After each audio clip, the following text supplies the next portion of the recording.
Hello everyone, সবাইকে আসসালামু আলাইকুম। নতুন আরেকটি ভিডিওতে আপনাদের সবাইকে স্বাগতম জানাই।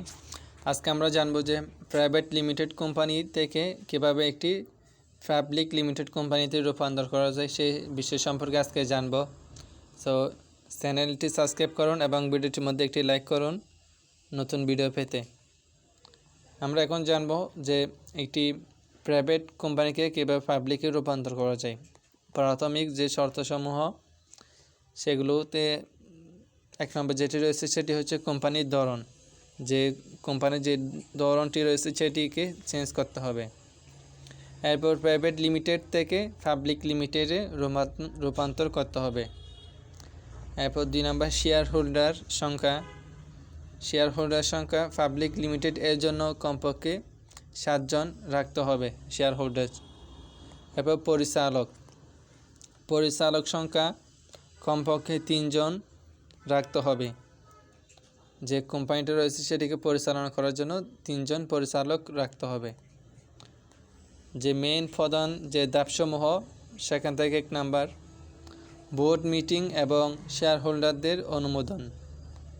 কোম্পানির বোর্ড মিটিং করতে হবে। প্রস্তাবিত প্রাইভেট এবং পাবলিক এর রূপান্তর অনুমোদন নিতে হবে। ধাপ 2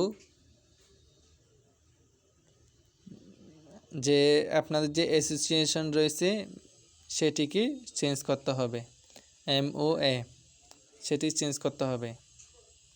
এরপর সেটি চেঞ্জ করে সংশোধিত যে কপিটা রয়েছে RJSC-তে সেটি জমা দিতে হবে। 3 নম্বর ধাপ RJSC-তে আবেদন করতে হবে। এরপর RJSC যে কনভার্সন যেটি রয়েছে প্রাইভেট লিমিটেড কোম্পানি তো পাবলিক লিমিটেড কোম্পানি ফর্ম জমা দিতে হবে। আপনারা যদি RJSC ওয়েবসাইটে যান তাহলে আপনারা সেখানে পাবেন যে পাবলিক লিমিটেড কোম্পানির এর একটি ফর্ম পাবেন, সেটি ফিল আপ করে জমা দিতে হবে। www.rjsc.com.bd ওয়েবসাইটে গেলে আপনারা পেয়ে যাবেন।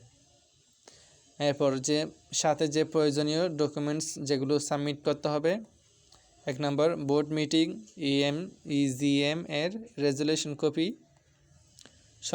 সংশোধিত যে MOA এবং AOA যে কপিটা রয়েছে সেটি অবশ্যই সাবমিট করতে হবে। এরপর শেয়ার হোল্ডার ও পরিচালকদের তালিকা সাবমিট করতে হবে। Company registration certificate of corporation এটি অবশ্যই দিতে হবে। 4 নম্বর ধাপ হলো RJSC থেকে অনুমোদন নিতে হবে। RJSC অনুমোদন দিলে কোম্পানি পাবলিক লিমিটেড হিসাবে রেজিস্ট্রেশন হয়। নতুন সার্টিফিকেট অফ ইনকর্পোরেশন পাবেন পাবলিক লিমিটেড হিসাবে। সো এই ছিল আজ পর্যন্ত ভিডিও। নেক্সট কোন টপিকের উপর ভিডিও পেতে চান সেটি অবশ্যই কমেন্টে জানাবেন। সবাই চ্যানেলটি সাবস্ক্রাইব করবেন। দেখা হবে নতুন একটা ভিডিওতে। আসসালামু আলাইকুম।